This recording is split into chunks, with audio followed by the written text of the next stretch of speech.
और स्वागत है आपका भूतों की उस दुनिया में जहां चीखें भी डर के मारे चुप हो जाती है। यह है भूत की कहानी 33, एक ऐसा स्थान जहां हर रात एक नई रूह अपने डर की दास्तान सुनाने आती है।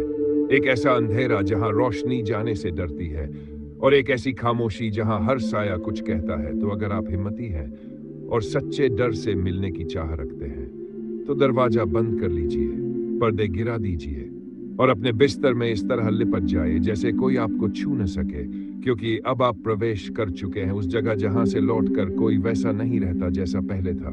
सांसें धीमी कर लो, दिल की धड़कनें थाम लो, क्योंकि अब शुरू होती है सच्ची, डरावनी, रूहानी कहानी। भूत की कहानी 33 में, जहां डर सिर्फ कहानी नहीं, हकीकत है। एक ऐसी कहानी जो आपको नींद से दूर कर देगी।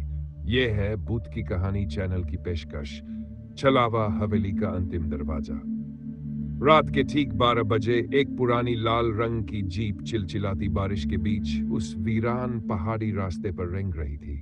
उस जीप में थे 3 लोग, मैं यानी विक्रांत, मेरा दोस्त आदित्य और तीसरा जो था एक कैमरामैन अजीत। हम तीनों डॉक्यूमेंट्री बनाने निकले थे, एक ऐसी जगह जहां जाने की हिम्मत आज तक किसी ने नहीं की थी। वो जगह थी रुद्रपुर की हवेली। लोगों का मानना था कि वहां जाने वाला कभी लौटकर नहीं आता। गांव वालों ने हमें सख्त मना किया, लेकिन हमारी जिद के आगे सब हार गए। हम जीप से जैसे जैसे आगे बढ़े, जंगल और अंधेरा गहरा होता गया। पेड़ों के बीच से एक अजीब सन्नाटा हमारे कानों में चीखता हुआ घुस रहा था। हवेली तक पहुंचते ही हमें लगा मानो पीछे कोई सांस ले रहा हो, लेकिन पलटने पर कुछ नहीं था। हवेली के दरवाजे पर एक बड़ा सा लोहे का ताला लटका था, लेकिन जैसे ही आदित्य ने उसे छुआ, वो अपने आप खुल गया, बिना किसी कुंजी के। अंदर घुसते ही एक बदबूदार हवा का झोंका हमारे चेहरों से टकराया। हर दीवार पर पुराने जमाने की तस्वीरें थीं, जिनके चेहरे अब धुंधले हो चुके थे।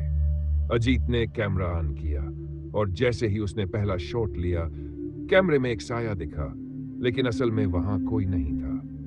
हवेली में हर चीज जैसे हमारी आहटों पर जवाब दे रही थी। पुराने फर्श की चरमराहट, दरवाजों का अपने आप खुलना बंद होना, दीवार पर लटकती घड़ी जो पिछले 40 सालों से 12:07 पर ही रुकी हुई थी। हमने तय किया कि पहली मंजिल पर जाएंगे, जहां कहा जाता है कि हवेली की मालकिन का कमरा था।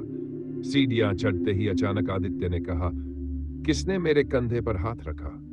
हम दोनों चौंक गए, क्योंकि हम तो नीचे पीछे थे। उस समय कोई जवाब नहीं मिला, लेकिन आदित्य के हाथ पर 4 काले निशान उभर चुके थे, जैसे किसी ने नाखून गाड़ दिए हो। हम डरे, लेकिन आगे बढ़ते रहे। ऊपर जाते ही वो कमरा मिला।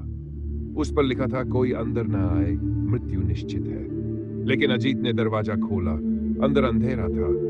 एक पल को लगा कि वहां कोई बैठा है, और अगले ही पल दरवाजा अपने आप बंद हो गया। अजीत कमरे में बंद हो गया था। हम चिल्लाते रहे, लेकिन वो बाहर नहीं आया। तभी कमरे के अंदर से जोर जोर से रोने और चिल्लाने की आवाजें आने लगी। अचानक दरवाजा खुला और अजीत बाहर आया, लेकिन उसकी आंखें पूरी तरह काली हो चुकी थी। वो हमें देखकर मुस्कुराया और बोला, अब तुम लोग भी यहीं रहोगे। उसकी आवाज किसी और की थी, किसी बूढ़ी औरत जैसी।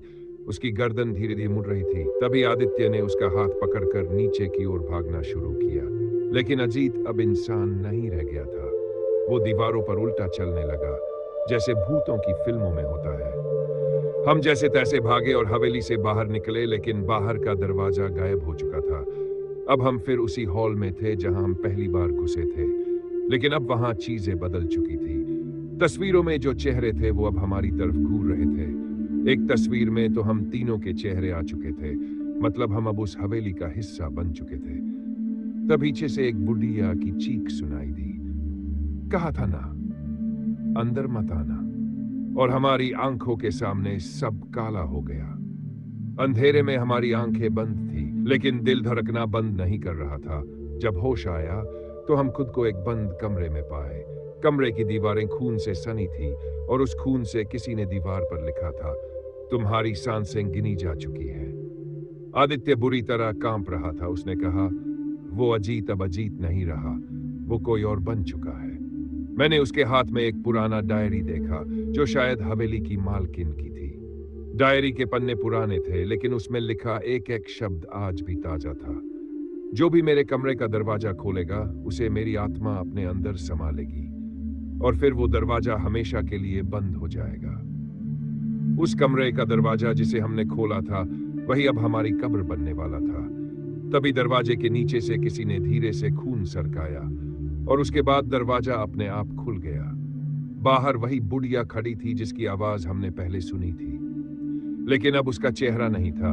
उसकी आंखों की जगह सिर्फ गड्ढे थे और मुंह पूरा फटा हुआ। वो बोली, मेरे खेल में आ ही गए तुम, अब कैसे जाओगे?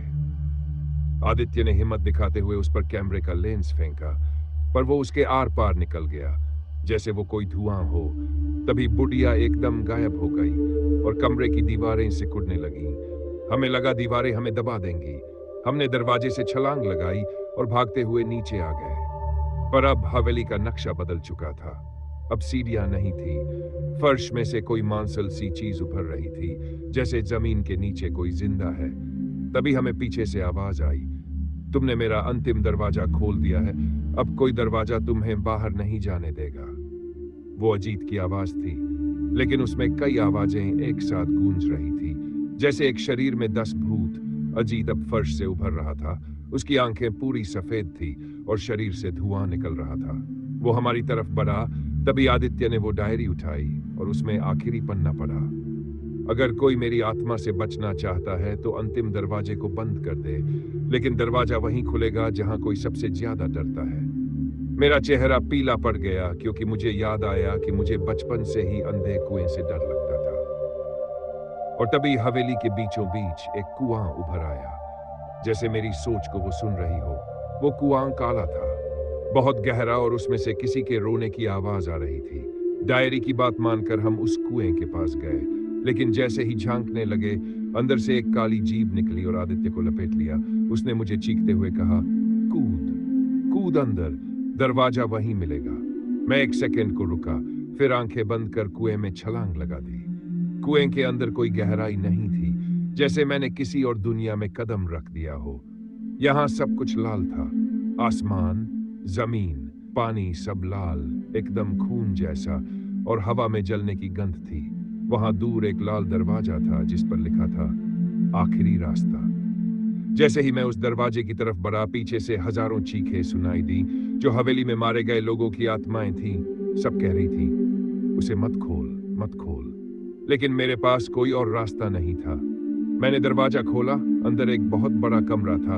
उसमें हर दीवार पर दर्पण लगे थे और हर दर्पण में मेरा अजीत था, आदित्य और खुद का अक्स दिख रहा था, लेकिन उनके चेहरों पर डर की जगह मुस्कान थी, जैसे वे अब इस दुनिया के हिस्सा बन चुके हैं। तभी उनमें से एक दर्पण से आदित्य बाहर निकल आया और बोला, हम वापस नहीं जा सकते, अब तू भी यहीं रह जा। मैंने जोर से चिल्लाकर कहा, नहीं। और तभी मुझे लगा कि मेरे पीछे कोई खड़ा है। वो बुढ़िया फिर थी, लेकिन अब उसके हाथों में मेरी मां की तस्वीर थी। वो बोली, जा सकता है अगर उस दरवाजे को खुद बंद कर सके जो तुझे यहां लाया। मैंने पीछे पलट कर देखा। वो कुआं फिर सामने दिखा, भारी हांफता हुआ सा दरवाजा।